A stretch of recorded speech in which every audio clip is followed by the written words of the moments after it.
La máquina de matar. Biografía definitiva del Che Guevara. Autor, Nicolás Márquez. Resumen narrativo.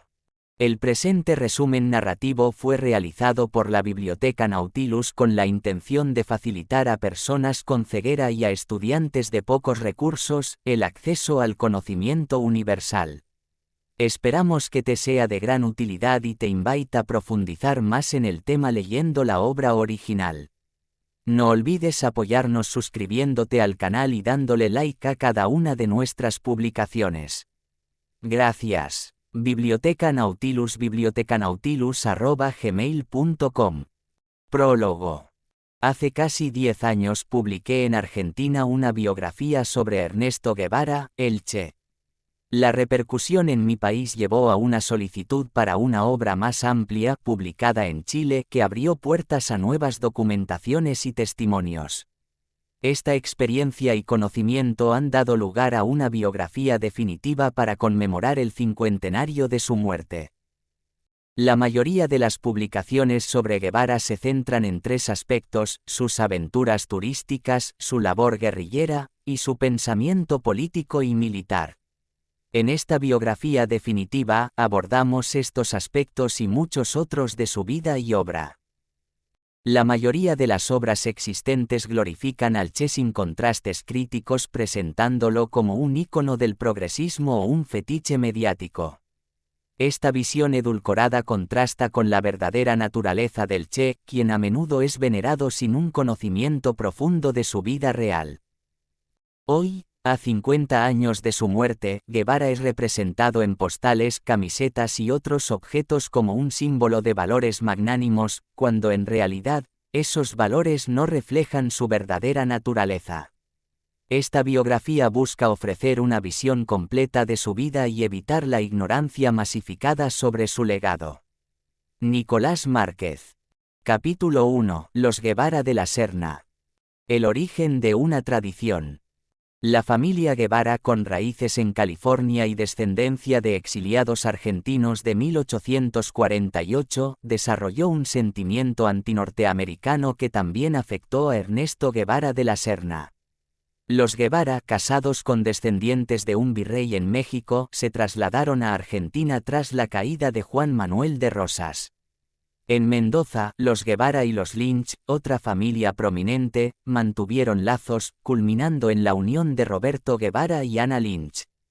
Su hijo, Ernesto Guevara Lynch, fue padre del Che Guevara. La madre del Che, Celia de la Serna y Llosa, descendía de figuras destacadas como el último virrey del Perú y tenía una notable fortuna y educación, aunque su vida se vio marcada por un ferviente anticlericalismo tras un escándalo matrimonial. Una familia a los golpes. Celia y Ernesto Guevara Lynch se casaron apresuradamente en 1927 debido a un embarazo prematrimonial. Se mudaron a Misiones, donde nació Ernesto Guevara en Rosario el 14 de junio de 1928. El matrimonio tuvo 5 hijos en total. Ernesto padre, buscando reforzar la voluntad de su hijo con métodos severos, sometió al pequeño a riesgos para superar su asma. La familia se mudó a Alta Gracia buscando un alivio para la enfermedad de Ernesto. Los hermanos del Che aprovechaban su asma para molestarlo, y la familia era conocida por su agresividad y temeridad. Ernesto Guevara era un niño desafiante, y su crianza estaba marcada por la violencia y el desorden. Digno de los Guevara. La casa de los Guevara estaba en constante desorden y caos. Celia, con una fuerte personalidad transgresora, contrastaba con un Ernesto padre considerado débil y despreocupado. Celia era conocida por su carácter fuerte y su actitud desafiante, mientras que Ernesto padre era visto como un pituco que no imponía autoridad. El desorden y la falta de estructura en el hogar reflejaban una dinámica familiar conflictiva que influyó en la formación del Che Guevara. Una pareja despareja. Celia Guevara era una figura dominante y moderna para su tiempo, mientras que Ernesto padre, aunque simpático y de la oligarquía, carecía de disciplina y autoridad. Esto generó un ambiente en el que el Che Guevara, al parecer, buscó reemplazar la falta de autoridad paterna con la figura de Fidel Castro en su vida adulta, reflejando su necesidad de una autoridad firme. Las hormigas de Ernestito. El relato sobre la infancia de Ernesto Guevara no es solo anecdótico, los psicólogos reconocen que los primeros años de vida marcan profundamente las personalidades. Guevara, que más tarde se convertiría en trotamundos y aventurero, mostró desde joven una inestabilidad geográfica notable. La familia Guevara Lynch de la Serna se mudó frecuentemente por razones económicas, residiendo en varios lugares como Misiones, Rosario, Buenos Aires, Córdoba y Alta Gracia. Esta inestabilidad personal fue asumida por Guevara desde temprano, quien llegó a decir: «Yo mismo no sé dónde dejaré los huesos». Fernando Córdoba de la Serna lo describió como alguien con hormigas en el culo, reflejando su carácter inquieto. Las ideas de izquierda, convicción ideológica o refugio psicológico. El deterioro económico de la familia Guevara y el empobrecimiento gradual llevaron a Ernesto a sentirse como el pariente pobre en un entorno de ricos. La crisis de 1930 obligó a la familia a vender propiedades y la tradición familiar transmitió a Guevara un odio hacia Estados Unidos y un rechazo a la religión. Guevara mostró una antipatía vehemente hacia la Coca-Cola y un ateísmo militante en sus juegos infantiles.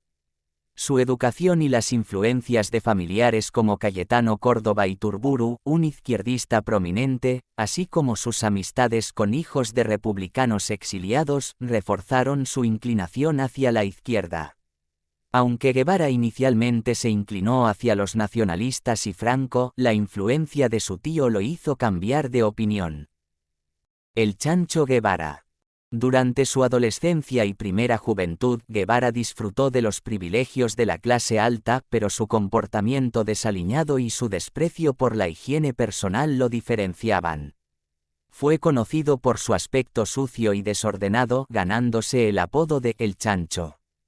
Sus amigos y familiares recordaban su desprecio por la higiene, y Guevara mismo se enorgullecía de no lavarse con frecuencia.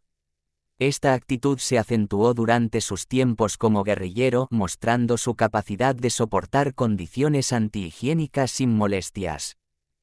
El profeta de sí mismo. Guevara mostró desde joven una obsesión por la muerte. A los 19 años escribió un poema que predecía su muerte en combate. Su falta de miedo a la muerte y su inclinación hacia el riesgo se reflejaron en su vida y en sus comentarios. A pesar de su asma, se sometía a actividades físicas extenuantes como el rugby, tratando de superar sus limitaciones. Su pasión por los deportes, especialmente el rugby, y sus habilidades en juegos como el golf y el ajedrez también se destacaron. Aunque no era un fanático del fútbol, se identificó con el Club Rosario Central por su nombre despectivo. Su primer viaje como mochilero a través de Argentina y su fascinación por el peligro y la muerte reflejaron su búsqueda de una existencia memorable y heroica. Capítulo 2. De peregrino a revolucionario. El mochilero despreocupado. En 1947, Ernesto Guevara ingresó brevemente en la Facultad de Ingeniería, pero luego se dedicó a la medicina, motivado por su deseo de curar su asma. Se trasladó a Buenos Aires para estudiar en la Facultad de Medicina y tuvo que trabajar para costear sus estudios, algo que no le agradaba. Su empleo en la administración peronista, obtenido gracias a su padre, fue criticado por su biógrafo Daniel James, aunque Guevara lo aceptó. Durante el verano de 1952, Guevara emprendió un viaje con su amigo Alberto Granado a través de América Latina en una motocicleta. En Chile, enfrentaron dificultades y Guevara se describió en su diario como un manguero motorizado. A pesar de su postura sobre la violencia, Guevara parecía más interesado en su aventura que en cuestiones políticas. Su diario revela comentarios despectivos sobre indígenas y negros, así como una visión crítica hacia la homosexualidad y los judíos. A lo largo del viaje, Guevara se mostró desinteresado en temas políticos y más enfocado en sus propias experiencias. La incipiente politización. En abril de 1953, Guevara supuestamente se graduó de médico, aunque existen dudas sobre si completó la residencia. A pesar de ser un médico recién recibido, decidió continuar viajando por América Latina, abandonando su relación con Chichina para seguir su pasión por la aventura.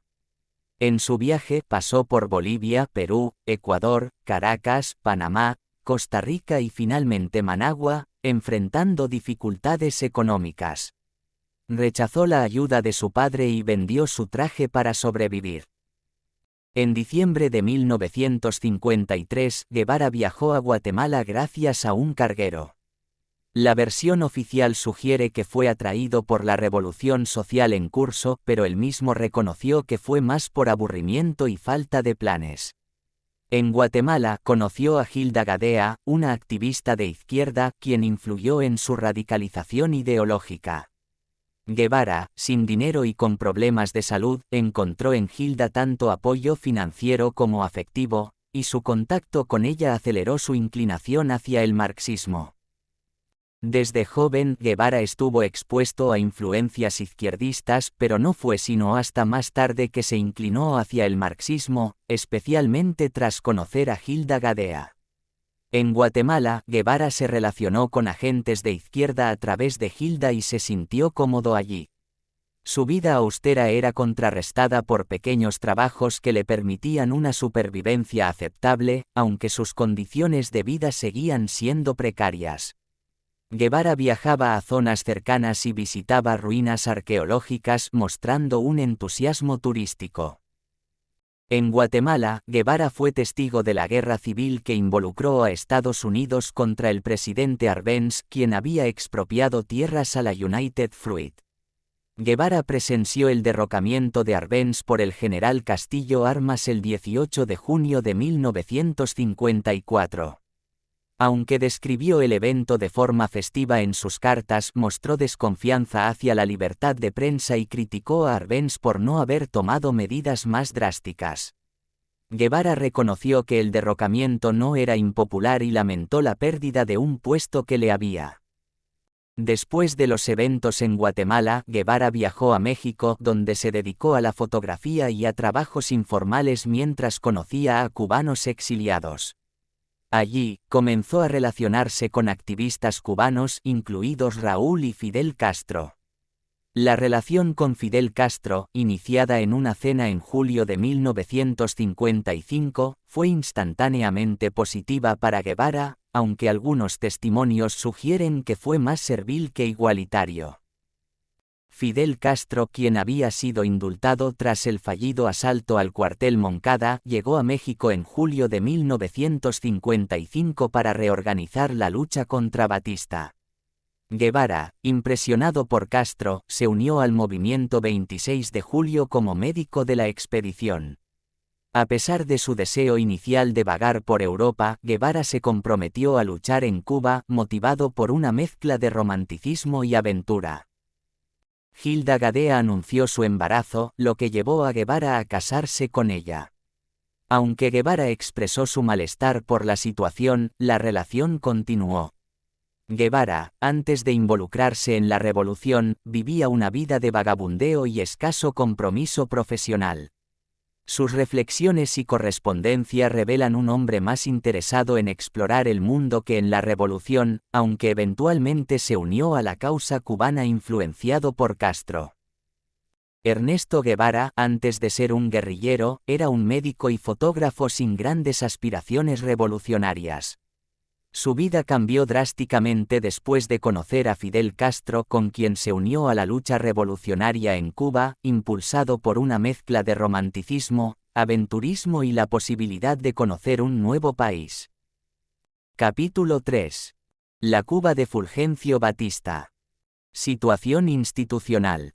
En 1940 Cuba aprobó una nueva constitución que, aunque con sesgos dirigistas, aportó estabilidad.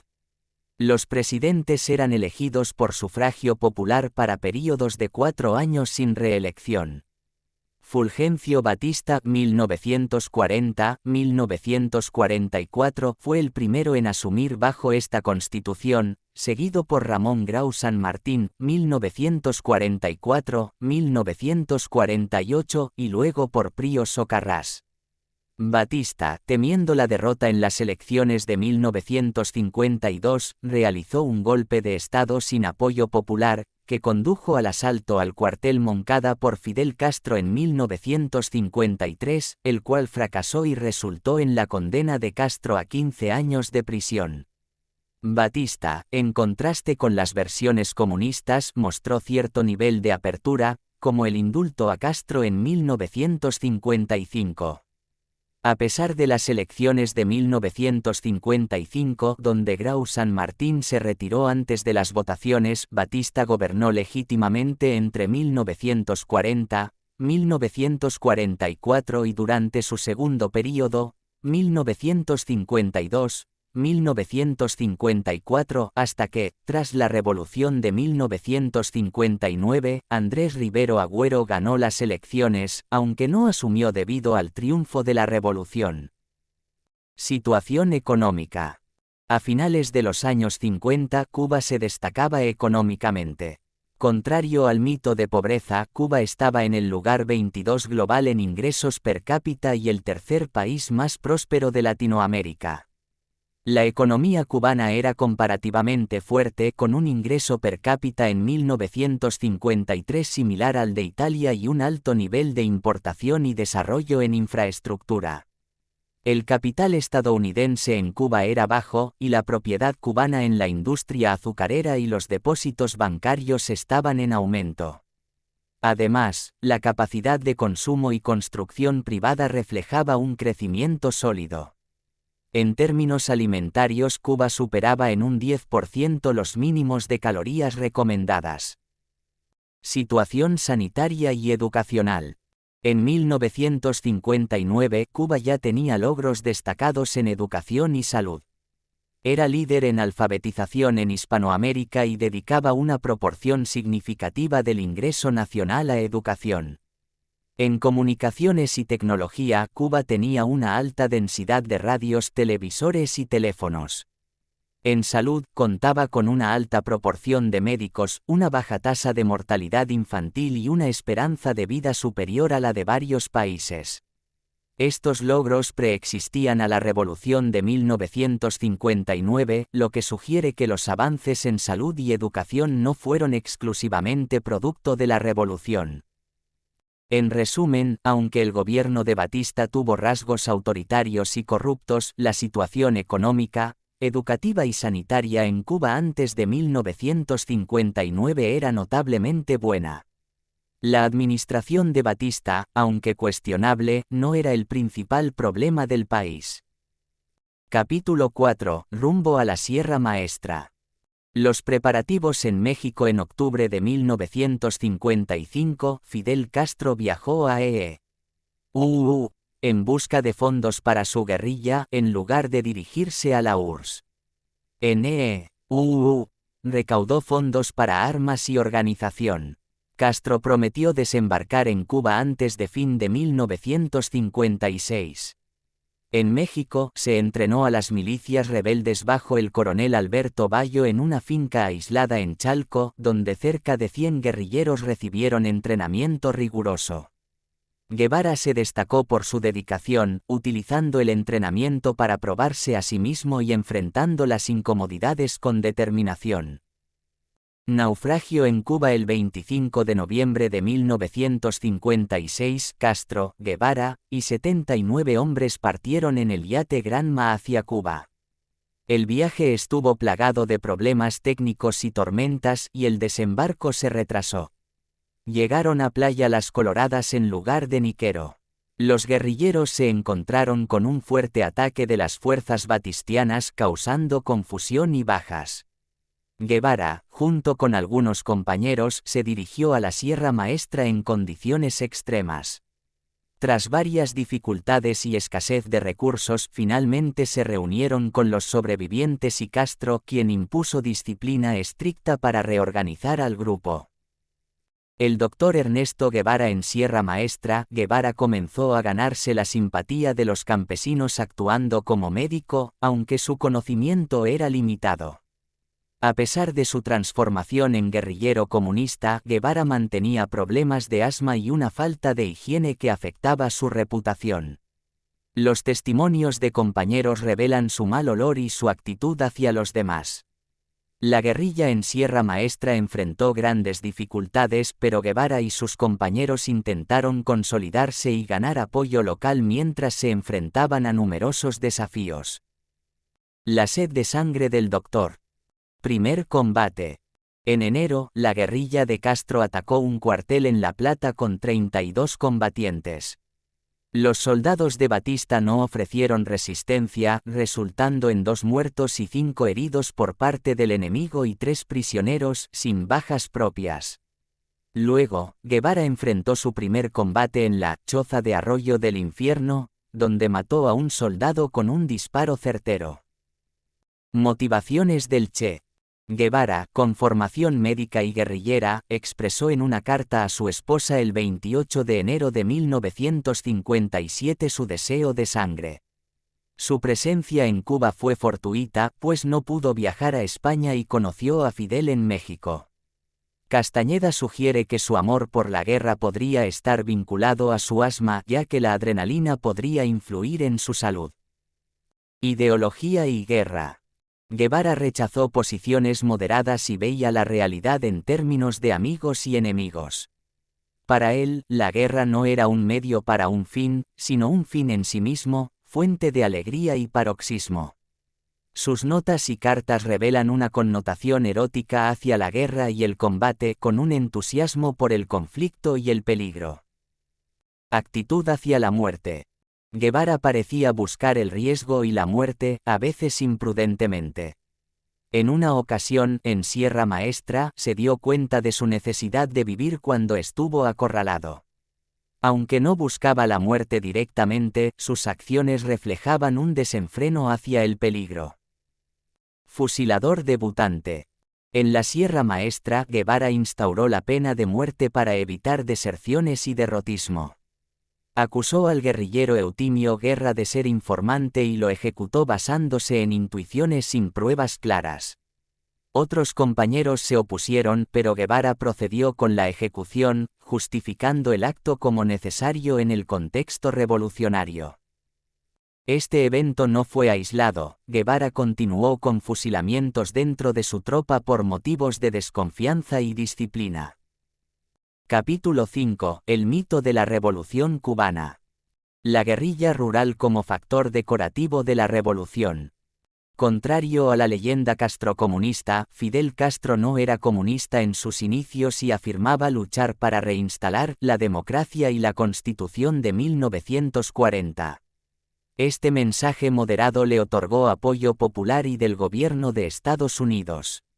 Los medios estadounidenses como el New York Times promovieron a los demócratas de Sierra Maestra, lo que dañó a Batista. Herbert Matthews del New York Times entrevistó a Fidel en marzo de 1957, y aunque la nota impactó, la realidad era que Fidel exageró el tamaño de su ejército mediante maniobras como fingir movimiento de tropas. El apoyo internacional creció con armas y dinero llegados desde América Latina, y la asistencia de Costa Rica, incluyendo armamento y provisiones. El comandante Huber Matos fue a Costa Rica para asegurar armas, y su apoyo incluyó la financiación de la revista Cuba Libre por Luis Alberto Monie y armas de Frank Marshall. El 13 de marzo de 1957, el Llano atacó el Palacio Presidencial en La Habana, pero la acción de los guerrilleros urbanos fue más significativa que las escaramuzas rurales de Castro, que eran presentadas como la esencia de la revolución. El 5 de septiembre de 1957, los marinos de la base de Cienfuegos se rebelaron contra Batista, mostrando que la insurgencia era más amplia de lo que la guerrilla rural de Castro sugería. La guerrilla, apoyada por propaganda mediática y respaldo financiero de la CIA, comenzó a recibir gran atención. La cobertura mediática de figuras como el Che Guevara ayudó a consolidar el mito de la revolución. El Che, ascendido a comandante de la segunda columna, mostró tendencias autoritarias y métodos brutales, incluyendo fusilamientos por deserción y abusos contra supuestos traidores. La figura del Che Guevara es retratada como contradictoria, fascinado con las armas y mostrando una crueldad indiferente hacia sus propios hombres y hasta animales, contrastando con la imagen idealizada que se construyó alrededor de él. En resumen, la guerrilla rural de Castro, aunque central en la mitología de la revolución, fue solo un aspecto de un movimiento más complejo, con múltiples factores que contribuyeron a la caída de Batista y la victoria revolucionaria. La naturaleza ideológica de la guerrilla rebelde.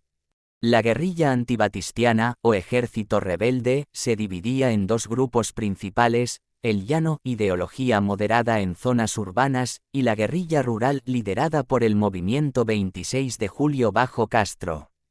Entre los comunistas destacados estaban Raúl y Fidel Castro, además del Che Guevara.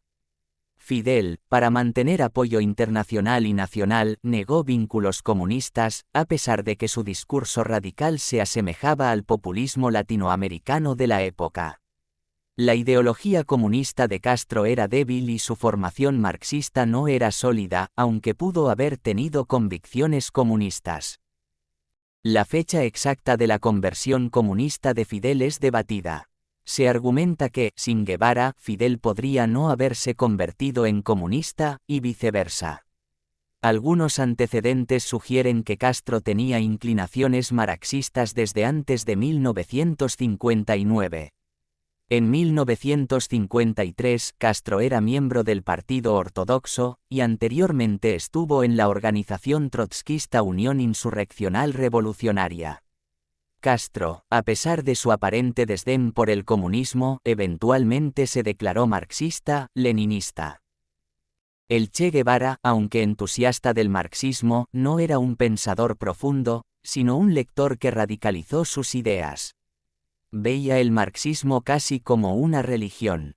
Sus textos muestran un sentido de misión histórica y fatalista. Guevara criticaba la guerrilla urbana, subestimando su contribución debido a su falta de experiencia en esas áreas. El conflicto entre el llano y el movimiento 26 de julio era significativo, especialmente en relación con la reforma agraria. Guevara proponía una estatización radical sin indemnización, mientras que Fidel moderaba estas propuestas. Castro intentó mantener el apoyo de la facción moderada del 26 de julio, aunque Guevara aceptó estos compromisos como tácticos para avanzar hacia el comunismo. La mayoría del ejército rebelde y sus apoyos eran anticomunistas, a pesar de las apariencias de Fidel. El macartismo de Fidel. Entre 1956 y 1958, Fidel Castro mantuvo un discurso moderado y proconstitucional, intentando asegurar el apoyo internacional. En el Manifiesto de la Sierra Maestra, de julio de 1957, Castro prometía elecciones libres y una Cuba democrática. Guevara, aunque sabía que el compromiso era necesario, lo veía como un paso táctico. Castro también se declaró contrario al comunismo y a las estatizaciones, tratando de ganar apoyo en Estados Unidos. En entrevistas, tanto Castro como Guevara insistieron en su rechazo al comunismo. Castro prometió un gobierno provisional breve y elecciones, mientras que Guevara negaba vínculos comunistas. El 20 de julio de 1958, Castro y otras organizaciones opositoras firmaron el Pacto de Caracas, excluyendo a los comunistas. Castro también mostró anticomunismo dentro de su grupo y engañó a sus aliados sobre su verdadero enfoque. La prensa estadounidense, sin embargo, seguía promoviendo a los rebeldes como idealistas. La cobertura mediática y la simpatía internacional jugaron un papel crucial en la caída de Batista. La conjura continúa. En el verano de 1958, la guerrilla intensificó sus acciones, incluyendo el secuestro de Juan Manuel Fangio, lo que mejoró su imagen. Jaide Santamaría fue enviada a Estados Unidos para recolectar fondos y el embargo de armas a Cuba debilitó a Batista. Raúl Castro usó un ardid para presionar a Estados Unidos que influyó en Batista para detener los bombardeos. El apoyo internacional y la cobertura mediática ayudaron a los rebeldes. Guevara mostró apatía hacia su familia y, a pesar de sus acciones arriesgadas, su falta de estrategia no impidió el avance rebelde. Batista, a pesar de sus esfuerzos, no pudo revertir la situación debido a la falta de apoyo y la percepción internacional favorable hacia los guerrilleros. El último apaga la luz.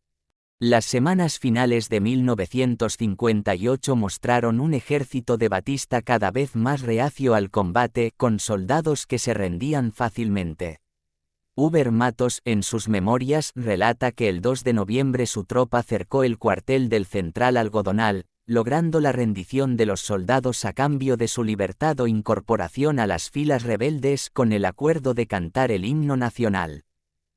Mientras tanto, desde Estados Unidos se enviaban armas a los rebeldes de Castro, con apoyo encubierto del Departamento de Estado y la CIA.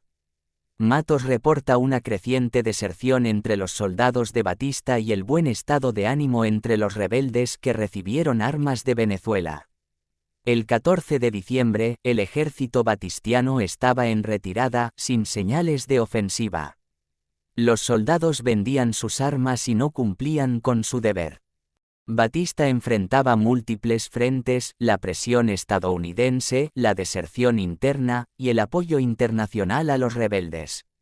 El 14 de diciembre, Estados Unidos instó a Batista a renunciar, con el embajador Smith entregándole la invitación a abandonar Cuba. El 22 de diciembre, las tropas rebeldes se enfrentaron a la resistencia mínima en Santiago de Cuba. El jefe de la policía local y la marina se unieron a los rebeldes facilitando la toma de la ciudad sin resistencia significativa. Los detalles de la rendición de Santiago fueron más una transición amigable que una batalla épica. El imperialismo derroca a Batista. El apoyo de Estados Unidos al ascenso de Castro fue una realidad confirmada por el embajador Earl Smith. La política de los presidentes Eisenhower y Kennedy favoreció la caída de Batista y la llegada de Castro, ignorando alternativas. Smith y Hill confirmaron que la CIA y el Departamento de Estado estaban al tanto de la orientación comunista de Castro y apoyaron su ascenso al poder. El último paseo. El 28 de diciembre, Fidel Castro y el general Cantillo pactaron el fin de la guerra para el 1 de enero de 1959 con una transición pacífica y la unificación de los ejércitos. Cantillo demoró la retirada para permitir a Batista preparar su salida. Bonifacio Aza, jefe de policía, fue ejecutado después de la revolución por no alinearse con el comunismo. La masacre de Santa Clara. La leyenda de la «Batalla de Santa Clara», liderada por Guevara, dista de la realidad. Los soldados de Batista ya estaban dispuestos a rendirse sin combate. Guevara ofreció sobornos para asegurar la rendición y luego atacó a los soldados desarmados. La acción, en realidad una traición, dejó a Guevara con una victoria sangrienta que ayudó a consolidar el poder rebelde en La Habana.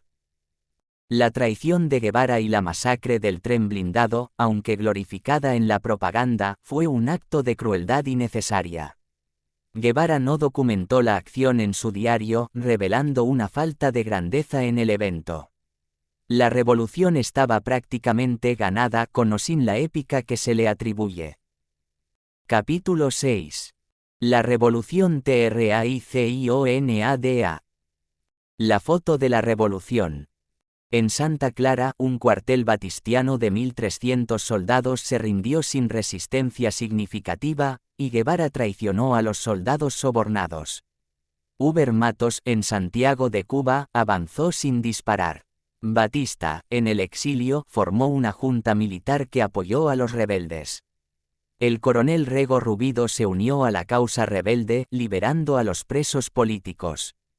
Fidel Castro, al recibir a los oficiales batistianos, prometió industrializar el país y acabar con el monocultivo, y Rego asumió la jefatura del Estado Mayor de las Fuerzas Armadas, reconociendo a Fidel como comandante en jefe. En Santiago, Castro prometió no sustituir un dictador por otro. Mientras tanto, Estados Unidos reemplazó al embajador Earl Smith por Philip W. Bonsall. Los principales guerrilleros fueron Matos, Cienfuegos, el Che, Fidel y Raúl. Fidel decidió que solo él, Matos y Cienfuegos entrarían triunfantes en La Habana, evitando a Guevara y Raúl por sospechas de comunismo. Historieta y revolución. La leyenda de 300 guerrilleros venciendo a 40.000 soldados fue promovida por Guevara, quien en sus escritos afirmaba que un pequeño grupo podía derrotar a un ejército regular. Pierre Calfon criticó esta visión, sugiriendo que el verdadero factor fue el colapso del régimen de Batista. Guevara publicó en 1961 defendiendo su teoría, pero su fracaso en otros países demostró la insensatez de su teoría. Sin apoyo popular, sus aventuras fracasaron como en el Congo y Bolivia. El chantaje ideológico. La mayoría de los cubanos celebró la llegada de los rebeldes esperando un gobierno de transición y elecciones libres.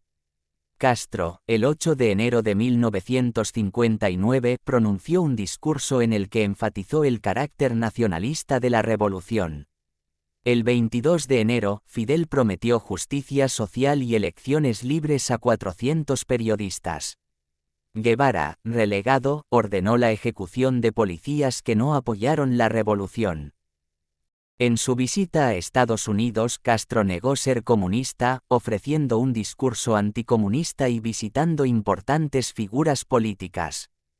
Mientras tanto, la CIA reportaba sobre la creciente influencia comunista en La Cabaña, dirigida por Guevara. Castro negó las acusaciones, manteniendo su imagen moderada para ganarse el favor de Estados Unidos y el mundo. Sin embargo, su verdadera intención era consolidar el poder comunista en Cuba, engañando a su propio pueblo y al mundo exterior. Divorcio sencillo y sin publicidad. Guevara rompió con Gilda Gadea, con quien ya no vivía, y formalizó su relación con Aleida March. El 8 de enero de 1959, Guevara le envió una carta fría a Gilda, explicando que había terminado su relación y estableciendo una nueva con una cubana. Regreso al turismo. Mientras Fidel intentaba manejar las primeras medidas gubernamentales de corte marxista, Guevara, con su imprudencia, complicaba la situación. En una entrevista, Guevara declaró: "Nuestra forma de pensar es clara, si lo que hacemos parece comunismo, entonces somos comunistas". La radicalidad de Guevara, opuesta a la de Castro, se debía a su sólido, aunque desordenado, bagaje ideológico, mientras que Castro apenas había leído a Marx. Esto llevó a Castro a enviar a Guevara a una gira interminable por Medio Oriente el 5 de junio de 1959 para evitar sus declaraciones controvertidas. En esta gira, Guevara escribió a su madre sobre su sueño de visitar todos los países, destacando su desinterés por la política y su obsesión con la muerte. En la carta, lamentaba que sus obligaciones diplomáticas entorpecieran su disfrute del viaje. Al regresar, Guevara se encontró con un gobierno de izquierda creciente. Castro había reemplazado al presidente moderado Urrutia por Dorticós Torrado, de ideología comunista. A pesar de las afirmaciones estadounidenses de que Castro no era comunista, el ambiente comunista en Cuba era evidente y provocaba resistencia entre los antiguos guerrilleros, como el comandante Huber Matos. Matos, opuesto a las confiscaciones y la designación de Raúl Castro como ministro de guerra, presentó su renuncia. Castro, incapaz de aceptar públicamente esta renuncia, ordenó a Camilo Cienfuegos encarcelar a Matos. Cienfuegos, aunque vacilante, cumplió la orden y Matos fue condenado a 20 años de prisión. Cienfuegos fue asesinado en un accidente aéreo, probablemente debido a su creciente popularidad y disidencia. Fidel Castro, junto a Raúl y el Che, consolidó su poder eliminando a Matos y Cienfuegos. La propaganda oficial acusó a Matos de contrarrevolucionario y mantuvo a Cienfuegos desaparecido. Guevara rara vez mencionó a Matos y su relación con Cienfuegos no era clara. Mientras tanto, el comandante Díaz Lans huyó a Miami, escapando de la represión.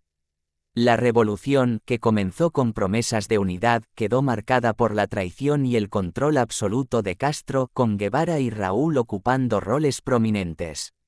La foto emblemática de la revolución triunfante fue alterada, con Castro como único protagonista y Guevara y Raúl como nuevos lugartenientes. Capítulo 7. La máquina de matar. Las aspirinas del Dr. Guevara. Como comandante de la cabaña, el Che Guevara lideró una maquinaria homicida en Cuba, donde los juicios eran meras formalidades y las ejecuciones masivas estaban a su cargo.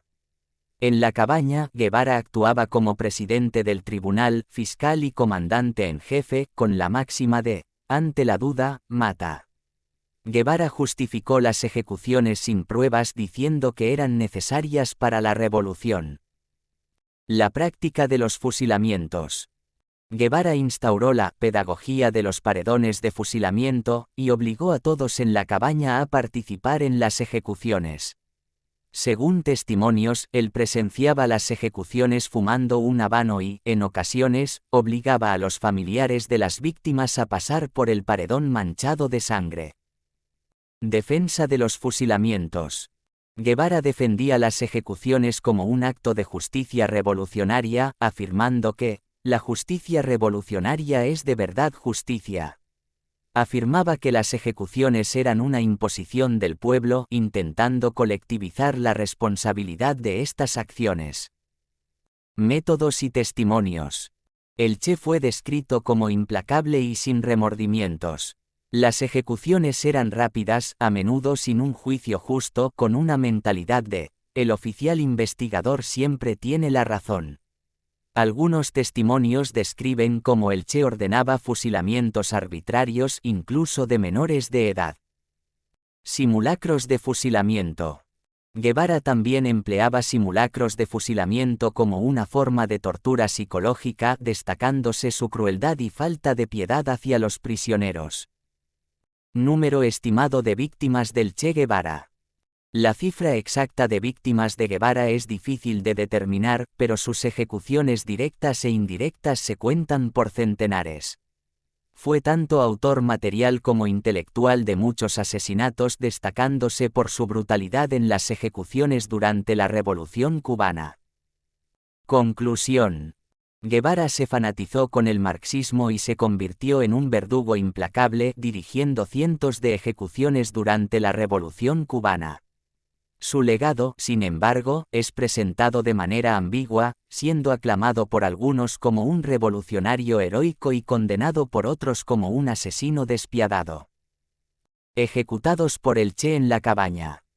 Bilao Abreu 7, 3, 59, Humberto Aguiar 1959, Germán Aguirre 1959, Pelayo Alayón 2, 59, José Luis Alfaro Sierra 7, 1, 59, Pedro Alfaro 7, 25, 59, Mariano Alonso 7, 1, 59, José Álvaro 3, 1, 59, Álvaro Anguieira Suárez 1, 4, 59, Aniella 1959, Mario Ares Polo 1, 2, 59, José Ramón Bacallao 12, 23, 59, Severino Barrios 12, 9, 59, Eugenio Becker 9, 29, 59, Francisco Becker 7, 2, 59, Ramón Biscet 7, 5, 59,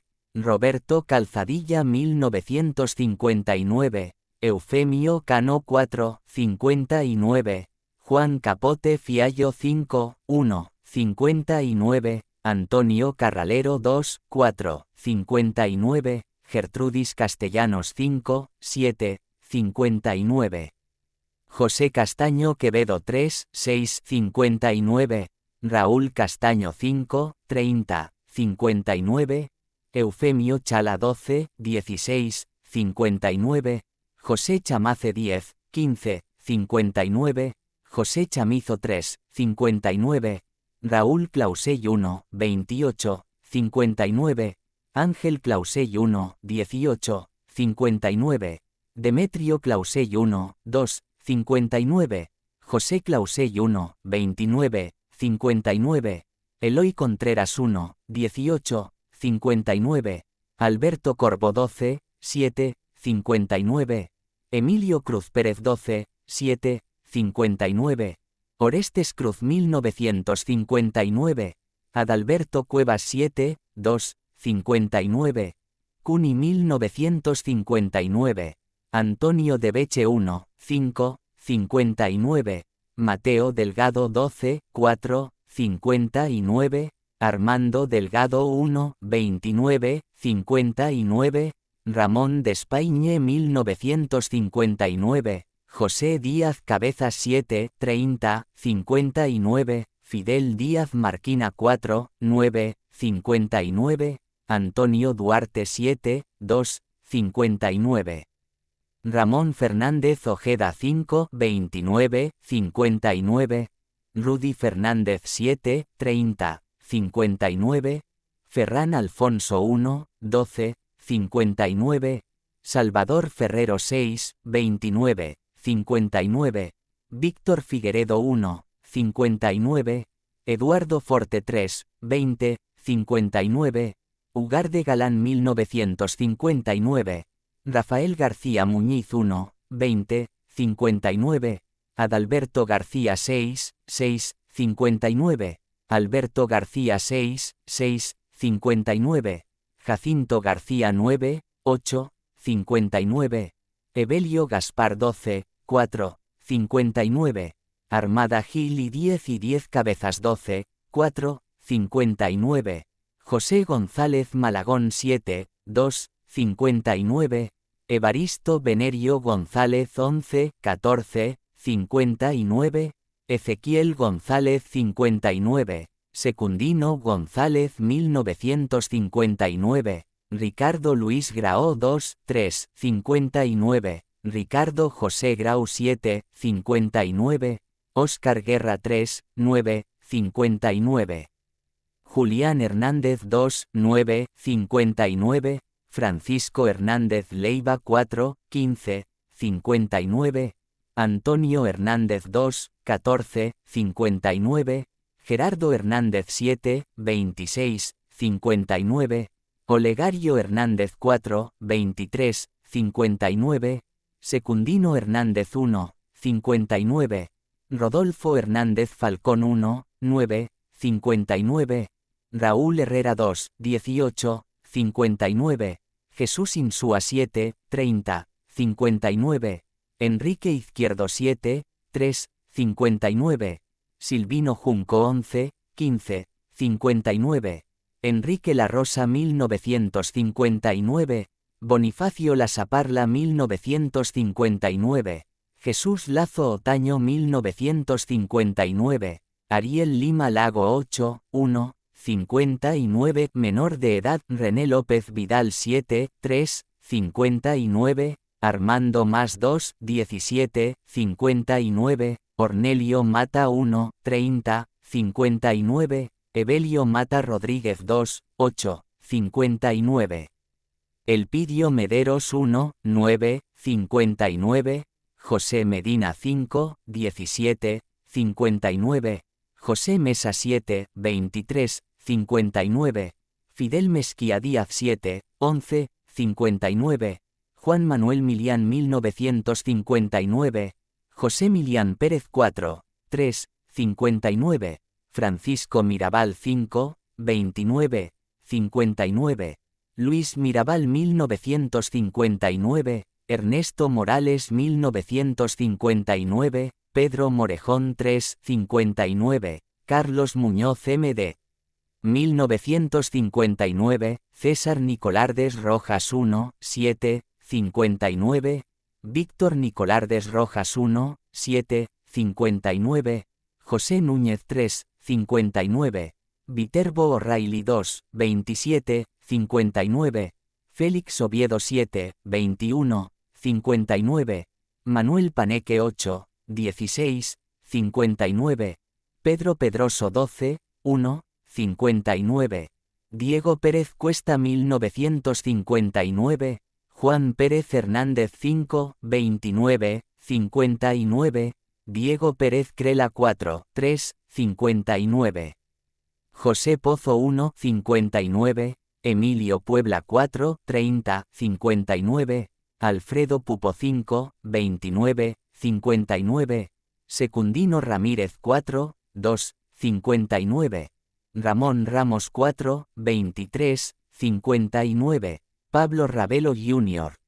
9, 15, 59, Rubén Rey Alberola 2, 27, 59, Mario Riquelme 1, 29, 59, Fernando Rivera 10, 8, 59, Pablo Rivero 5, 59, Manuel Rodríguez 3, 1, 59, Marcos Rodríguez 7, 31, 59, Nemesio Rodríguez 7, 30, 59, Pablo Rodríguez 10, 1, 59, Ricardo Rodríguez 5, 29, 59, Olegario Rodríguez Fernández 4, 23, 59, José Saldara 11, 9, 59, Pedro Santana 2, 59, Sergio Sierra 1, 9, 59, Juan Silva 8, 59, Fausto Silva 1, 29,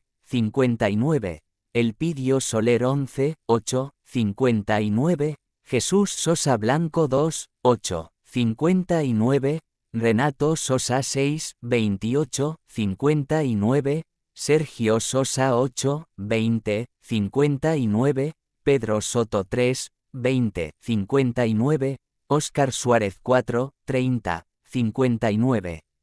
Rafael Tarragó 2, 18, 59, Teodoro Tellez Cisneros 1, 3, 59, Francisco Tellez 1, 3, 59. Resumen de ejecuciones del Che Guevara. El Che Guevara es responsable de al menos 216 ejecuciones entre 1957 y 1959. En Sierra Maestra se registraron 14, en La Traición de Santa Clara 23, y 175 en La Cabaña. Estas ejecuciones se realizaron sin enfrentamientos armados, muchas sin juicios sumarios, incluso contra miembros de su propia tropa. La lista no es completa, pero revela la distorsión de la imagen popular del Che. Además, se estima que ordenó entre 600 y 1500 fusilamientos adicionales. Contexto y opiniones. En 1959 Cuba tenía 6,5 millones de habitantes. Estos homicidios no ocurrieron en el contexto de una guerra, lo que agrava la situación.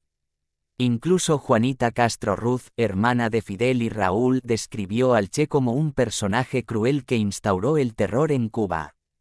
En un discurso en la ONU en 1964, Guevara afirmó: "Fusilamientos, sí, hemos fusilado, fusilamos y seguiremos fusilando". Capítulo 8. El hombre nuevo socialista. El hombre nuevo. Según Guevara, el régimen castrista empleaba la represión y el adoctrinamiento para dominar a la sociedad cubana. Guevara impulsaba la idea de un partido único que educaría a las masas en el comunismo. Creía que la combinación de represión y propaganda crearía un hombre nuevo, sumiso y uniformado. Guevara defendía la doctrina marxista como una verdad inmutable y pretendía transformar la naturaleza humana mediante la revolución. La educación del hombre nuevo. Castro destruyó la antigua cultura y educación cubana para imponer un nuevo sistema alineado con Moscú. En las escuelas se inculcaba el culto a la personalidad de los líderes revolucionarios y la vigilancia social. Los comités de defensa de la revolución espiaban a los ciudadanos, incluso a los niños se les enseñaba a colaborar. En la educación superior, se prohibió la libertad de cátedra y se asignaban carreras según las necesidades del Estado, lo que generó descontento entre los estudiantes. Guevara defendía la dictadura educativa como necesaria para el progreso del socialismo. La moral del hombre nuevo. En 1961, para elevar la moral revolucionaria, se llevaron a cabo las Noches de las 3P, donde se detenía a pederastas, prostitutas y proxenetas, quienes eran trasladados a campos de concentración. El Che Guevara defendía estas persecuciones justificando que toda revolución implica una dosis de estalinismo. En Cuba, los disidentes eran eliminados y los desviados, enviados a campos de concentración como Guanacabibes, creado por Guevara para reeducar a aquellos que cometían faltas a la moral revolucionaria. La represión a los homosexuales no era exclusiva de Cuba, sino una práctica común en el mundo socialista, como en la URSS, donde la homosexualidad fue castigada con confinamiento en los gulags. En la China comunista de Mao Tse-tung, la homosexualidad también fue duramente perseguida. No fue despenalizada hasta 1997 cuando China comenzó a abrirse a la economía de mercado. El hombre nuevo no necesita peluqueros. En Cuba, bajo el lema, "La revolución no necesita peluqueros", Fidel Castro permitió la creación de campos de concentración para homosexuales. Bajo el programa UMAP, Unidades de Ayuda a la Producción, se encarceló a jóvenes considerados desviados. Los campos eran supervisados por asesores soviéticos y se caracterizaban por el trabajo forzado y el maltrato. Fidel Castro justificó estas acciones argumentando que era un proceso de rehabilitación ideológica. Sin embargo, la realidad era que miles de jóvenes fueron sometidos a condiciones inhumanas. La religión del hombre nuevo. El régimen cubano también persiguió la religión, viendo en ella un obstáculo para la creación del hombre nuevo. La Iglesia Católica, que representaba una parte significativa de la sociedad cubana, comenzó a reaccionar contra el comunismo. En respuesta, el gobierno de Castro expulsó a la mayoría de los sacerdotes y cerró instituciones religiosas, eliminando la influencia de la religión en la sociedad cubana. Capítulo 9. El humor negro de la represión comunista. Purgando a los propios. Las purgas no solo afectaron a los disidentes. A pesar de lo que la historia oficial sugiere, muchos exbatistianos se unieron a las nuevas autoridades, mientras que numerosos miembros del ejército rebelde, tras el giro comunista inesperado, fueron eliminados o exiliados. Los eventos clave incluyen 13-2-1959, renuncia de José Miró Cardona a la presidencia del Consejo de Ministros, reemplazado por Fidel Castro. 17 de mayo, renuncia y ejecución de Humberto Sory Marín, exministro de Agricultura. 30 de junio, dimisión del mayor Pedro Díaz Lanz. 17 de julio, renuncia del presidente Manuel Urrutia, reemplazado por Osvaldo Dorticós Torrado. Octubre, dimisión de Uber Matos por su oposición al comunismo. 28 de octubre, desaparición del avión de Camilo Cienfuegos. Noviembre, eliminación de líderes antibatistianos José Pellón, Octavio Luit y Reynold González. 11 de marzo de 1961, ejecución del comandante William A. Morgan. Solo en 1961 se ejecutaron 995 exaliados. Los fusilamientos no solo respondieron a un giro ideológico, sino también a viejas disputas internas. Por ejemplo, Jesús Carreras fue ejecutado por orden de Guevara tras una discusión.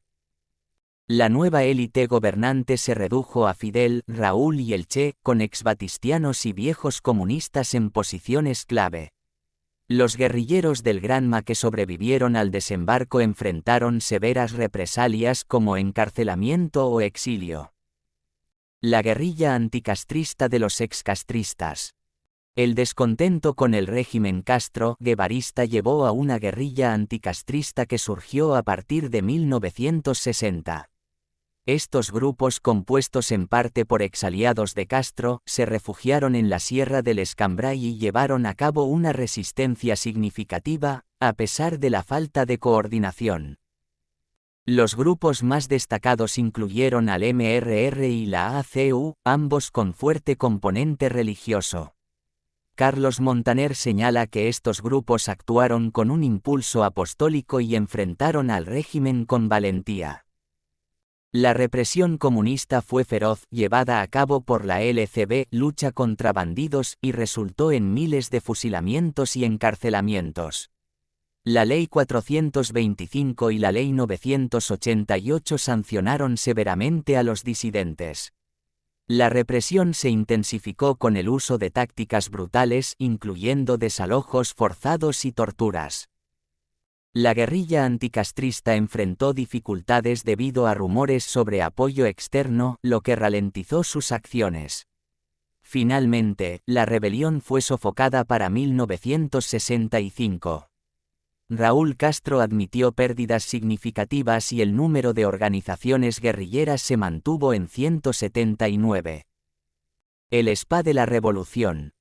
Desde 1959, el sistema carcelario en Cuba creció notablemente. En 1980, había 93 establecimientos carcelarios con trabajo forzado. Las condiciones eran extremas, por ejemplo, el Reclusorio Nacional de la Cárcel Modelo en Isla de Pino albergaba entre 6.000 y 8.000 prisioneros. La represión también alcanzó áreas urbanas con más de 100.000 personas detenidas en La Habana en abril de 1961. Los tribunales revolucionarios compuestos por comunistas dictaban sentencia en menos de 72 horas. En los años 60, se estima que alrededor de 10.000 personas fueron ejecutadas y 30.000 condenadas a prisión. La represión tenía un impacto colectivo, afectando a los familiares de los detenidos, quienes enfrentaban exclusión social y pérdida de empleo. La revolución en cifras, los muertos de Castro. La cifra exacta de víctimas del régimen castrista es incierta debido a la falta de datos oficiales y la prohibición de informes por parte de organismos internacionales. Las investigaciones independientes ofrecen cifras diversas.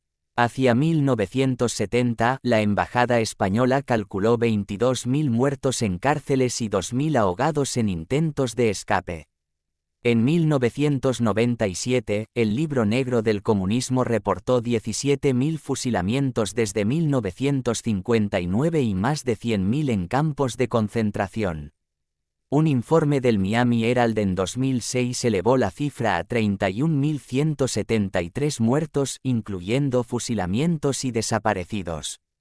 El archivo cubano identificó 41.695 homicidios políticos desde 1959, con 77.879 balseros desaparecidos o asesinados en el mar. La suma total de víctimas podría ser muy alta. Mientras tanto, la URSS concedió a Fidel Castro el Premio Lenin de la Paz, un reflejo del oscuro humor del comunismo internacional. Capítulo 10. El banquero Guevara. De fusilador a burócrata. El 29 de noviembre de 1959, el Che Guevara fue ascendido de fusilador en La Cabaña a presidente del Banco Nacional de Cuba. Nunca había manejado una cuenta bancaria ni conocía los cheques. Fidel, en una reunión, preguntó si había economistas presentes y Guevara, dormitando, alzó la mano. Fidel lo nombró presidente del banco. Guevara, pensando que Fidel había dicho comunista, quedó sorprendido al enterarse de su nuevo rol. El padre del Che quedó atónito: mi hijo Ernesto manejando los fondos de la República de Cuba. Fidel está loco. La CIA también se sorprendió por la designación. Guevara, en su nuevo papel, adoptó comportamientos excéntricos y recibía a la gente con los pies descalzos sobre la mesa. Su desconocimiento de finanzas llevó a que los expertos renunciaran, como Ernesto Betancourt, quien alegó ignorancia absoluta de Guevara en economía. Guevara no se preocupaba por el éxodo de expertos y expresó: a mí no me importa que se vayan. Traeremos estibadores o cortadores de caña aquí para hacer el trabajo. Aunque le molestaba su rol de burócrata, trataba de mantener su imagen intimidante, vistiendo uniforme militar y rodeado de escoltas armados. A fines de mayo de 1960, Guevara ordenó a las compañías petroleras Standard Oil, Texaco y Shell que refinara petróleo soviético en lugar del venezolano. Además, anunció que el Estado cubano no pagaría una deuda de $50 millones. Las compañías se negaron y el 29 de junio Castro ordenó su intervención, confiscándolas por unos $140 millones. En respuesta, Estados Unidos suspendió las compras de azúcar a Cuba y la URSS ofreció petróleo a cambio de azúcar durante varios años. Cuba confiscó empresas cubanas y estadounidenses con un notable porcentaje contra los cubanos. ¿Quién administraría esas empresas? Guevara reclutó a jóvenes de la Sierra Maestra con escasa educación para dirigirlas. Guevara, con arrogancia, dijo: las 300.000 hectáreas que les expropiamos a los yanquis no se las vamos a devolver. Estados Unidos impuso un embargo comercial que no afectó significativamente a Cuba debido a los subsidios soviéticos. Fidel calificó el embargo como una bendición y Guevara expresó: cuanto antes, mejor. El embargo impidió el comercio libre entre Cuba y Estados Unidos, pero no con el resto del mundo. Para finales de 1960, el régimen castrista había confiscado más de $25.000 millones en bienes cubanos y casi 1.000 millones en propiedades estadounidenses. Guevara, a pesar de sus cargos, añoraba su vida guerrillera y fue enviado en un viaje diplomático por varios países socialistas. Al regresar, Guevara destacaba la enorme libertad individual en la URSS, aunque la realidad de la industria rusa era deficiente. Guevara mostró una devoción por Stalin, incluso firmando sus cartas como Stalin II. En su viaje a la URSS, Guevara fue encantado por el sistema soviético, escribiendo un ensayo en la revista Verde Olivo que intentaba alinear la revolución cubana con el marxismo clásico. Al regresar, conoció a su nueva hija, Aleida, a quien apodó Alyosha en honor a su admiración por el soviético. En la primera Navidad castro-guevarista, se instauraron las Navidades revolucionarias. Santa Claus fue prohibido y el Hotel Habana Libre tenía una gran valla representando el nacimiento del Redentor en un bohío cubano. Los Reyes Magos eran Castro, Guevara y Almeida, llevando regalos como la reforma agraria y la reforma urbana. La escasez de alimentos caracterizó esta Navidad, con largas colas para obtener los pocos productos disponibles. Capítulo 11. Cuba en la lupa del mundo. Abandonados en Playa Girón. El 10 de julio de 1960, el Che Guevara en La Habana exclamó: Cuba es una isla gloriosa defendida por los cohetes de la mayor potencia militar. Aunque el alineamiento con la URSS aún no era oficial, entre agosto y octubre llegaron 22.000 toneladas de armamento soviético a Cuba. Castro mostró el nuevo estado policial el 2 de enero de 1961 con un desfile de tanques y artillería soviética. Mientras, en Estados Unidos, John F. Kennedy criticaba al presidente Eisenhower por su falta de acción contra el peligro Castro comunista, aunque su postura cambió tras asumir la presidencia. En enero de 1961, exiliados cubanos en Estados Unidos planeaban invadir Cuba para derrocar a Castro. Se creó la Junta Revolucionaria Cubana en Miami, y la Brigada de Asalto 2506 se entrenó en Guatemala.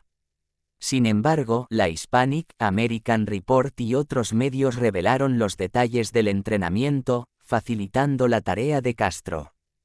Kennedy, a pesar de su retórica, se mostró reacio a intervenir y dejó a los invasores en abandono total. El 15 de abril de 1961, Castro enfrentó la invasión con bombardeos y represión. Guevara dirigió las operaciones occidentales mientras Raúl Castro y Juan Almeida se encargaron de las defensas oriental y central, respectivamente. Castro también intensificó las detenciones de opositores, llenando las cárceles con 100.000 detenidos. La invasión de Bahía de Cochinos fracasó rápidamente. Kennedy solo autorizó apoyo aéreo limitado y los cubanos anticastristas sufrieron una derrota aplastante. Castro usó la victoria como propaganda, aunque las bajas castristas fueron mucho mayores que las de los exiliados. El Che en Punta del Este. En agosto de 1961, Ernesto Guevara asistió a la Conferencia Interamericana de Ministros de Economía en Punta del Este, Uruguay. A pesar de sus afirmaciones optimistas sobre el futuro de Cuba y su disposición a pagar los activos expropiados a estadounidenses, Guevara continuó promoviendo la revolución. En realidad, Cuba fue el centro de entrenamiento para guerrillas latinoamericanas y Guevara mismo dirigió operaciones en Argentina y Bolivia. En una entrevista en Montevideo, Guevara describió su vida personal y mostró su visión radical, minimizando la importancia de las elecciones en Cuba. El presidente argentino, Arturo Frondizi, se reunió con Guevara en secreto, lo que generó preocupación en Argentina. Frondizi renunció en marzo de 1962 y su reunión con Guevara fue uno de los reproches que pesaron sobre su caída. El portaaviones del Caribe. A medida que la relación Cuba-URSS se fortalecía, Raúl Castro visitó frecuentemente el bloque oriental y Moscú. Nikita Khrushchev, satisfecho con la inacción de Kennedy en Bahía de Cochinos, decidió enviar misiles nucleares a Cuba para contrarrestar la superioridad militar estadounidense. Los misiles R-12 y R-14, capaces de causar una devastación masiva, llegaron a Cuba junto con 53.000 soldados soviéticos. En julio de 1962, durante el aniversario del asalto al cuartel Moncada, Castro justificó la preparación para una posible invasión directa. A mediados de septiembre, informes en Washington alertaban sobre movimientos sospechosos en Cuba. Castro, obsesionado con la militarización, transformó a la isla en un foco de tensión internacional. El avión U-2 y la crisis de los misiles.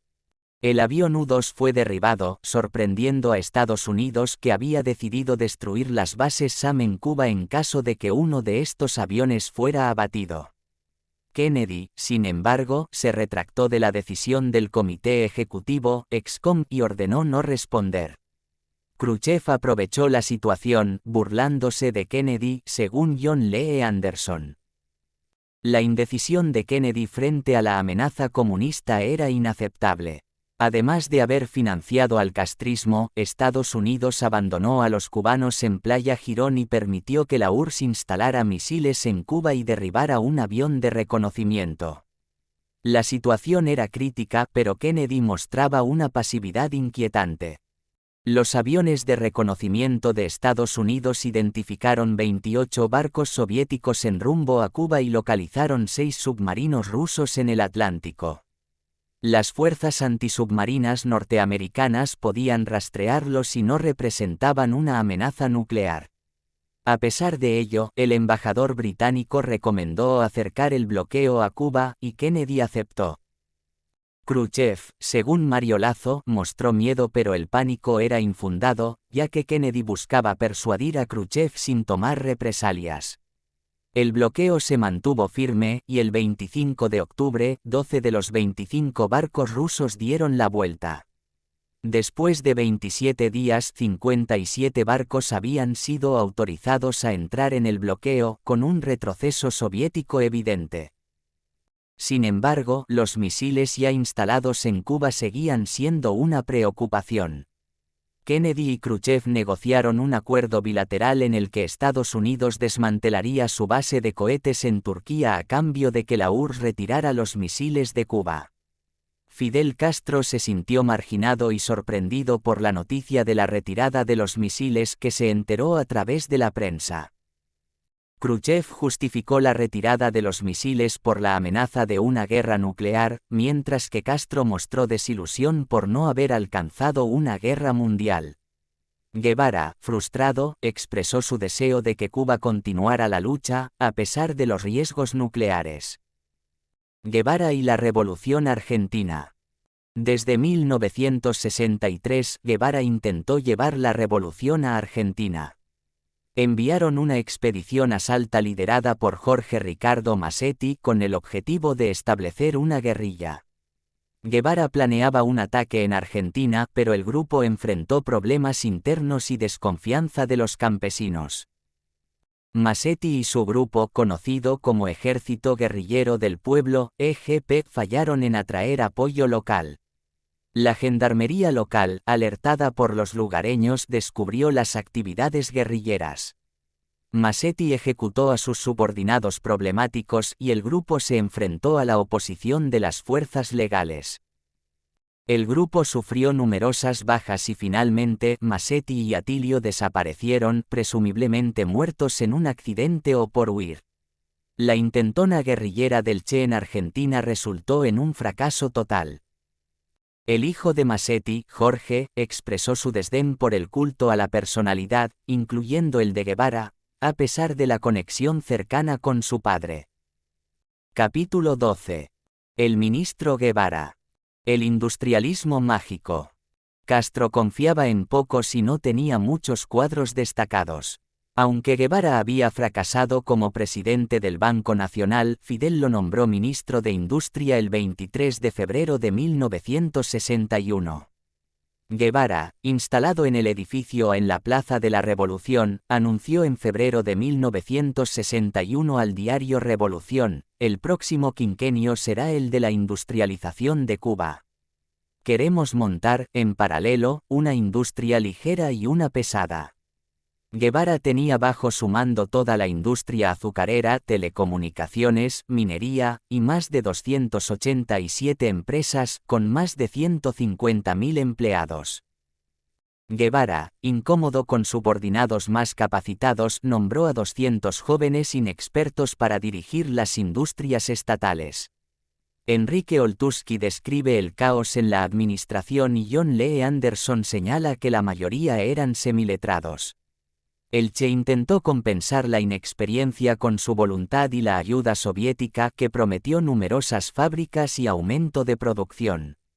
Sin embargo, la revolución transformó a Cuba en un país sometido al imperialismo ruso. La prioridad de Guevara era el hombre nuevo socialista, pero primero enfrentó escaseces. Confesó en marzo de 1961 a los obreros del azúcar que habría más escasez y trató de minimizarlo con un mensaje colectivista. Guevara lamentó la mala calidad de productos y la ineficiencia en agosto de 1961, destacando problemas como fósforos defectuosos y productos de baja calidad. Además, criticó la idea de que la calidad fuera un vicio capitalista y subrayó la importancia de la estética en la revolución. Entre 1961 y 1963, la producción azucarera y otros sectores descendieron significativamente. La falta de planificación adecuada llevó a problemas graves como la caída en la producción de frutas y verduras y el racionamiento de productos básicos en 1962. Guevara tardó en comprender que la industrialización no era posible sin una base adecuada de materias primas y la maquinaria soviética era inadecuada. A pesar de sus intentos de industrialización y autocríticas, Guevara no pudo superar las carencias del sistema socialista y la producción industrial se estancó. La falta de productos esenciales, desde arroz hasta carne, afectó a toda la población. Guevara, al final de su mandato, admitió que la productividad había disminuido y el desastre era evidente. El trabajo voluntario. En lugar de rectificar, Guevara culpó a los cubanos por la situación, acusándolos de falta de voluntad. Implementó un régimen disciplinario estricto, exigiendo horas suplementarias y una dedicación total al trabajo. Para Guevara, la falta de entusiasmo y emulación eran las causas del fracaso. La Confederación de Trabajadores Cubanos fue intervenida, y el descontento creció debido al desplome salarial y la represión de las manifestaciones. Guevara creía que el socialismo transformaría a los ciudadanos en seres perfectos, sin debilidades ni necesidades de recompensa. Esta visión utópica resultó ser otra ilusión, pues la realidad demostró que el hombre nuevo era una fantasía inalcanzable. La explotación del hombre por el Estado. En 1960, el régimen impuso a los trabajadores un 4% de sus jornales para financiar un programa de industrialización. Ante las quejas, el Che negó que el gobierno impusiera esclavitud, alegando que los trabajadores decidían libremente descontarse el 4% para contribuir al país.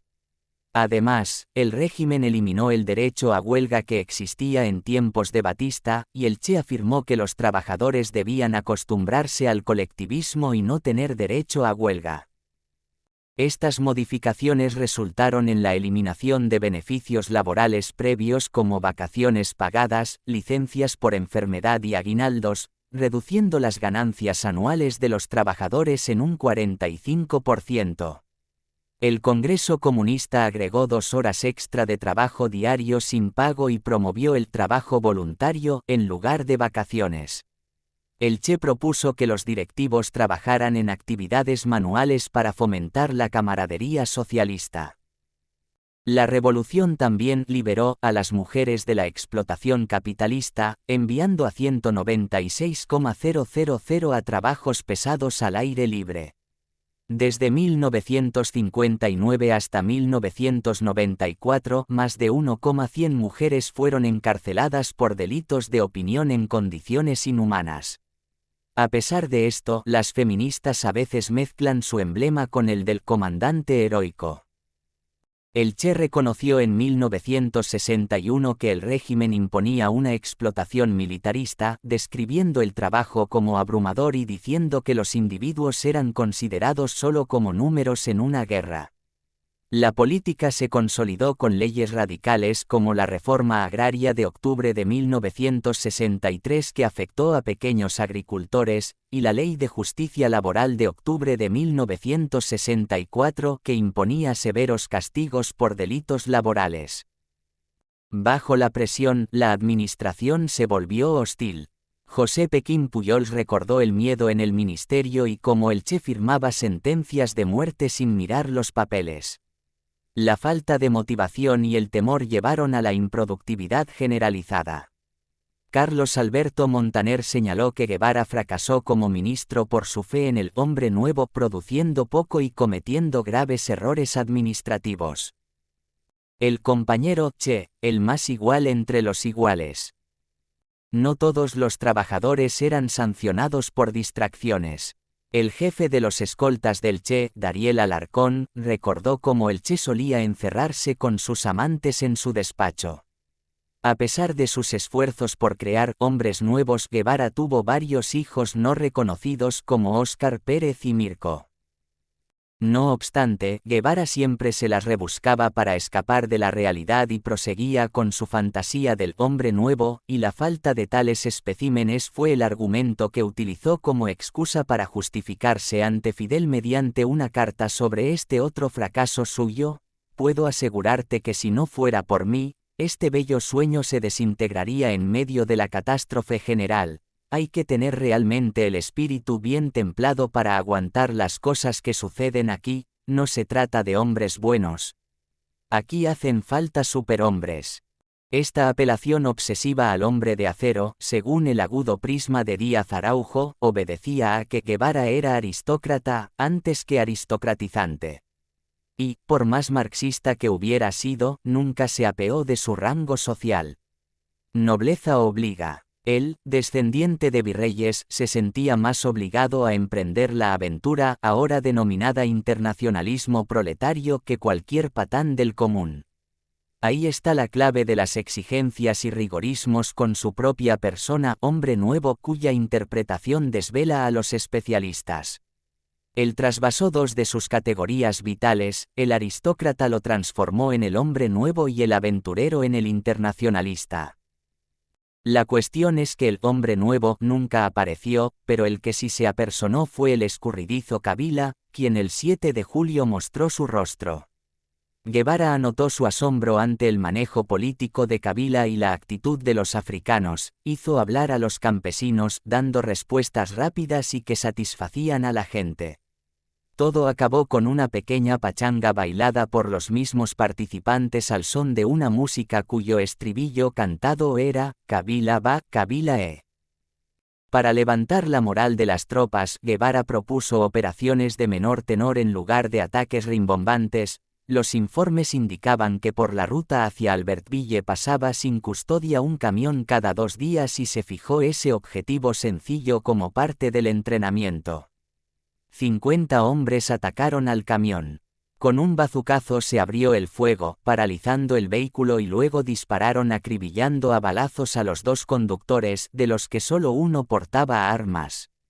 Guevara anotó que el capitán Zacarías, cuando se enteró de la herida provocada por la ráfaga de un FM, la examinó y dictaminó que se perderían 2 dedos, resolviendo aplicarle al culpable la ley del talión.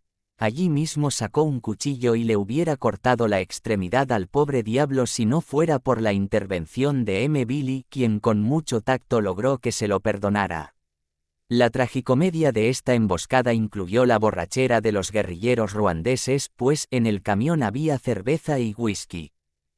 El Che estaba en un ambiente exótico, primitivo y supersticioso.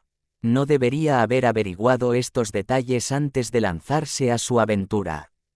Esto ratifica su condición de trotamundos aficionado y pésimo estratega militar. Frank Nies señala que Guevara no había calculado las consecuencias y no había tenido en cuenta las circunstancias étnicas, culturales y políticas. En medio de las desinteligencias llegó un grupo de estudiantes congoleños entrenados en China y Bulgaria, quienes reclamaron 15 días de vacaciones. El Che escribió: el trabajo organizativo es casi nulo debido a que los cuadros medios no trabajan. No saben hacerlo, además. La indisciplina y la falta de espíritu de sacrificio son las características predominantes de todas estas tropas guerrilleras. En una carta a Fidel, resumió: no podemos liberar solos a un país que no quiere luchar. Todo era un caos con paludismo y gastroenteritis.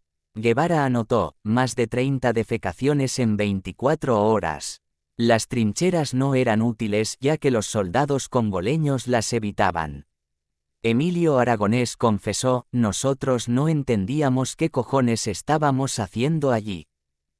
Fidel Castro dio un golpe fulminante al publicar la carta de despedida del Che, en la cual renunciaba a todo, incluso a la ciudadanía cubana. Guevara, al enterarse, anotó: esta carta debía ser leída después de mi muerte. El descrédito provocó deserciones y deseos de abandonar la lucha. Si lo hubiera hecho ahora quedaba reducido a la mitad de los actuales efectivos. Castro anunció el Partido Comunista sin permitir participación de Guevara. En el Congo, las escaramuzas causaron bajas y descontento. El Che anotó: la actitud de nuestros hombres fue más que mala, y estaban pensando simplemente en salvar la vida. Guevara planeó recorrer el Congo para llegar a la región del Kasai, pero casi nadie estaba dispuesto a seguir. Reflexionó: ¿quién era yo ahora? Mafu, teniente cubano, recordó que Guevara abandonó la lucha y la retirada se hizo de forma deshonrosa. El movimiento de liberación decidió que los cubanos abandonen la lucha y se dirijan a Tanzania. La falta de ímpetu revolucionario en el Congo fue un detalle que el Che no advirtió. Anotó: las últimas horas que pasé en el Congo me sentí completamente solo. Decidió emprender la retirada. La historia de un fracaso. Para huir, Guevara y los suyos debían cruzar el lago Tanganica. Abandonó a los congoleños que habían decidido pelear. Guevara envió a los congoleños a patrullar zonas mientras él preparaba la fuga. Algunos congoleños intentaron unirse a la huida, un espectáculo doloroso, plañidero y sin gloria. El tránsito por el lago reveló aspectos impresentables. Guevara recibió amenazas de aviones sin correr peligro. Se cree que la CIA hizo la vista gorda por un acuerdo migratorio entre Estados Unidos y Cuba, permitiendo la salida de cubanos a Florida. Guevara, consciente de su fracaso, anotó en su diario: personalmente, tenía la moral terriblemente deprimida. En Dar es Salaam, se encerró en la embajada cubana para recuperarse, reflexionando sobre su fracaso. Quise aplicar coerciones morales y fracasé. Además, sufrió fracasos personales y profesionales. Su aventura en África, prevista para durar 5 años, acabó en 7 meses de papelón, con la actividad central del Che siendo jugar al ajedrez. En su diario, Guevara resumió: "Esta es la historia de un fracaso". ¿Acaso no era esa la historia de su vida? Capítulo 14. Suicidio en Bolivia. Regreso sin gloria. Harto de la situación en un estado tribal, Guevara, disfrazado y con pasaporte falso, fue trasladado a Praga el 28 de diciembre de 1965. En Checoslovaquia, aunque bajo un régimen comunista, gozaba de comodidades europeas. Guevara, conocido como Che, pero llamado Tatú, había sido nacionalizado cubano, pero Fidel Castro le retiró la nacionalidad. Su nombre real era Ernesto Guevara de la Serna y su lugar de nacimiento Argentina. Con su nuevo pasaporte sería Ramón Benítez, y uruguayo. Sin guerrilla que comandar, Guevara se convirtió en un oficinista intrascendente, mientras se sumergía en la música de The Beatles, especialmente el álbum Rubber Soul que reflejaba su situación personal. En Praga, Guevara intentó recomponerse mientras planeaba otro foco guerrillero en Bolivia. Aunque Castro había destruido su apoyo político, intentó persuadir a Guevara de regresar a Cuba para organizar la guerrilla desde allí.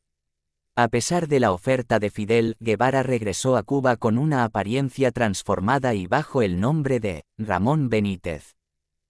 El apoyo que no fue. Castro, alineado con los soviéticos, tenía poco que perder si la misión boliviana fracasaba. Guevara pasó entre julio y octubre de 1966 entrenando a un grupo de guerrilleros bajo condiciones duras. Creía que podría dar un golpe de estado al presidente René Barrientos con un apoyo local que nunca existió. Castro había engañado a Guevara y al líder del Partido Comunista de Bolivia, PCB, Mario Monge, haciendo creer a ambos que contaban con el apoyo necesario. Guevara se enteró demasiado tarde de que Monge y el PCB no iban a brindar el apoyo prometido. La reunión entre Guevara y Monge, el 31 de diciembre de 1966, terminó en confrontación, ya que Monge no aceptaba que un extranjero dirigiera la guerrilla en Bolivia. El apoyo real de Monge y el PCB resultó ser únicamente moral, lo cual no fue útil para Guevara. Este intentó obtener refuerzos de Argentina, enviando a Tamara Bunke a convocar a Roberto Ciro Bustos y Eduardo Jozami. Guevara planeaba establecer una base en Ñancahuazú y luego expandir la guerrilla hacia Argentina. Dificultades en Bolivia. El terreno en Ñancahuazú resultó ser desfavorable, falta de población, comunicaciones, vegetación y agua. Guevara subestimó las dificultades y se encontró con un terreno inadecuado para la guerrilla. La travesía se extendió más allá del tiempo previsto, y las condiciones resultaron ser peores de lo esperado. Los guerrilleros enfrentaron hambre, enfermedades y desmoralización. Guevara había llegado a Bolivia sin un movimiento insurreccional previo para apoyar, convirtiéndose en la vanguardia de un levantamiento que no tenía base local. La falta de una guerrilla existente y el respaldo local contribuyeron al fracaso de su misión. La última guerrilla. En marzo, la situación era desoladora: fatiga, enfermedades y desánimo. Guevara relata: Benjamín, un boliviano agotado, se ahoga porque no sabía nadar. Rolando, que intentó rescatarlo, es arrastrado por la corriente. Guevara anota que esto marca el bautismo de muerte del grupo. Los días siguientes empeoran: lluvias continuas y deterioro físico y moral se reflejan en sus anotaciones. El 4 de marzo, Guevara observa: el ánimo de la gente está bajo. El 7 de marzo añade que la gente está desanimada y el 14 de marzo describe su cansancio extremo. El 16 de marzo informa que decidimos comer el caballo debido a la falta de provisiones y presenta síntomas de debilidad. El 17 de marzo, una tragedia: la balsa se perdió, llevándose mochilas, balas, fusiles y a un hombre, Carlos. El 20 de marzo, Guevara regresa al campamento, encontrando a Debray, Ciro Bustos, el chino, Tania y Moisés Guevara, este último apenas recluta a 8 campesinos. Guevara critica duramente a sus compañeros llamándolos la resaca y denigrando a los nuevos reclutas. Debray describe la llegada de Guevara como una procesión de pordioseros y nota la discrepancia entre la realidad y las teorías del foquismo. Guevara, según Debray, maltrataba a su tropa con sadismo. Bustos, al encontrarse con Guevara, recibe un discurso sobre ambiciones en Argentina, lo que los lleva a intentar salir del contingente. El 23 de marzo, Guevara tiene su primer combate serio con resultados positivos. El 10 de abril, un guerrillero muere y se inflige un golpe severo al ejército con 7 soldados muertos y 22 prisioneros. Sin embargo, Debray y Bustos finalmente abandonan el grupo, siendo capturados poco después. Guevara escribe que su partida fue por su falta de energía para impedirlo. La falta de apoyo campesino y la hostilidad hacia Guevara se profundizan. En abril, Guevara enfrenta un aislamiento total y enfermedad, y el 17 de abril, Granma publica un mensaje del Che lleno de odio y proclamas beligerantes. Guevara se queja de la descomposición física y moral de su grupo, pero mantiene una actitud optimista en sus informes. El 6 de julio, Guevara enfrenta el desinterés de los campesinos y la falta de apoyo. El presidente Barrientos, popular entre los lugareños por su origen humilde y apoyo a la reforma agraria, se opone a Guevara. Este último se lamenta por la falta de apoyo campesino y la indiferencia hacia sus intentos de reclutar y comunicarse. En junio, Guevara describe a los bolivianos de manera despectiva y enfrenta más adversidades. La situación se vuelve crítica en septiembre cuando el grupo se reduce a 17 hombres y se divide en 2 columnas que no se vuelven a encontrar. La falta de recursos y las enfermedades empeoran. El 10 de septiembre, Guevara se baña después de 6 meses, pero no mejora su situación. La captura del único contacto cubano en La Paz, Renán Montero, deja a Guevara incomunicado. La profecía de su fracaso se cumple, y Guevara se siente más aislado. La profecía autocumplida. La derrota era inminente. Guevara y sus hombres estaban desprovistos de suministros y sin contacto con el mundo exterior. El Che, en lugar de buscar la victoria, se expone al fracaso y la inmolación, como indica Regis Debray.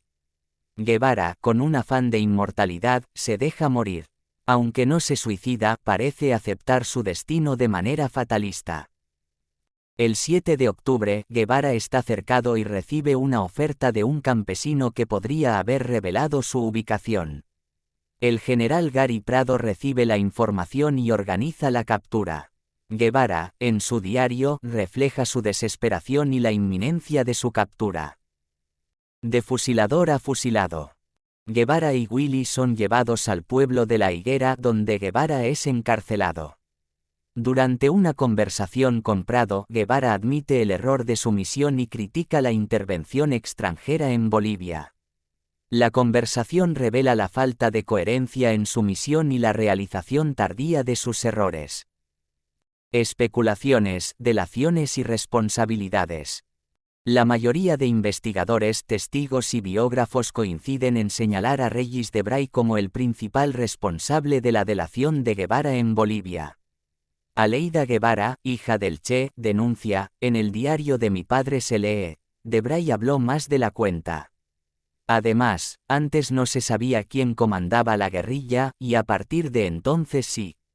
Félix Rodríguez, agente de la CIA, añade, Debray informó a los bolivianos y a la CIA sobre las operaciones del Che, lo que llevó a la CIA a enfocarse en su captura. Debray pudo haber sido condenado a muerte, pero por su cooperación fue sentenciado a 30 años perdonados en 1970. El militar boliviano Gary Prado confirma, la presencia del Che fue confirmada por Debray al ser capturado, cuando intentó ocultar su participación diciendo que era periodista. Debray, conocido como marxista y guerrillero guevarista, enfrenta el estigma de ser el delator del Che. Se defiende alegando que Guevara murió antes del 8 de octubre debido a la traición de prosoviéticos y prochinos en Bolivia, y de otros que no eran bolivianos. Esta acusación, difusa y poco convincente, plantea dudas sobre su credibilidad. Más allá de Debray y otros, es relevante considerar el papel de Fidel Castro en esta tragicomedia. La misión de Guevara fracasó desde el principio, sin posibilidades de triunfo. Castro traicionó a Guevara al leer su carta anticipadamente y liquidarlo políticamente, sabiendo que el Partido Comunista Boliviano no lo apoyaría.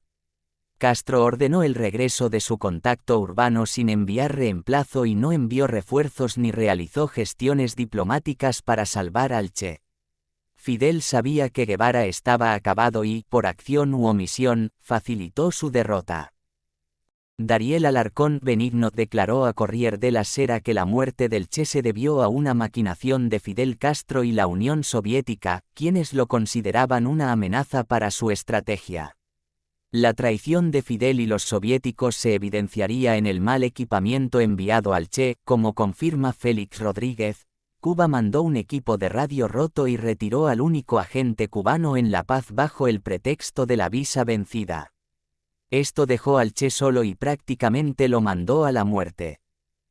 Humberto Vázquez Viaña, encargado de la estación de radio en La Paz, señala que la guerrilla del Che estaba equipada con radios anticuadas y equipos inadecuados. La CIA, en informes de 1966 y 1968, destacó la insuficiencia de fondos y recursos para la operación cubana. Estos descuidos sugieren una traición, pues Fidel no proporcionó estructura militar, financiamiento o logística adecuada. Como corolario, el gobierno boliviano ejecutó al Che a pesar del deseo de Washington de mantenerlo con vida. La CIA creía que la captura del Che podría motivarlo a cooperar tras saber de la traición de Fidel. En resumen, Guevara fue delatado por Debray, pero Castro engañó a Guevara con falsas promesas de apoyo y una estructura deficiente. Guevara, dada su experiencia, debió haber previsto que se lanzaba a una situación desfavorable. Fidel sabía que la misión boliviana era una inmolación y, en lugar de disuadir a Guevara, lo ayudó lo suficiente para que partiera, pero no para que regresara. Capítulo 15. El mito del Che 50 años después. Epílogo. A pesar de las críticas a Fidel y Raúl Castro, Ernesto Guevara, aunque cómplice del totalitarismo en Cuba, se ha convertido en un santo laico venerado por la izquierda, el centrismo y hasta defensores del capitalismo. La corrección política actual prefiere rendir culto a un joven revolucionario atractivo en lugar de a un dictador octogenario. El Che Guevara se ha convertido en un mito universal, adornando desde pubs hasta universidades. Su figura se ha vuelto tan versátil que puede usarse para todo, desde rebeldía hasta marketing de productos. Guevara entró en el panteón de mitos pop junto a figuras como James Dean y Marilyn Monroe, pero con una promoción estatal que ninguna otra figura tuvo. Fidel Castro utilizó su imagen para perpetuar el régimen cubano, elevando a Guevara a un ícono comunista imperecedero. Guevara murió en el fragor de la guerrilla, fortaleciendo la idea de que murió por un ideal. Este argumento es usado incluso por quienes no comparten sus ideas, aunque es criticable que Guevara fusiló a muchos sin la misma gloria póstuma. La izquierda juzga a Guevara por sus objetivos, no por sus resultados. En los años 70, Guevara fue un referente para guerrillas en América Latina.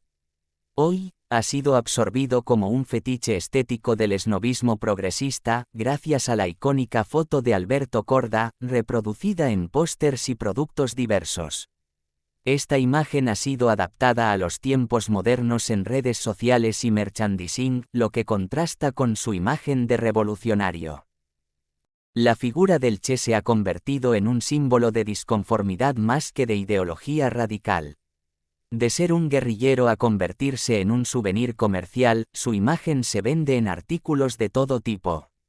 El Che, de máquina de matar a amuleto comercial, se mueve en el mercado global, demostrando que su valor actual es más comercial que ideológico. Su famosa frase «valgo más vivo que muerto» resulta irónica, pues su verdadera relevancia hoy es comercial, no revolucionaria.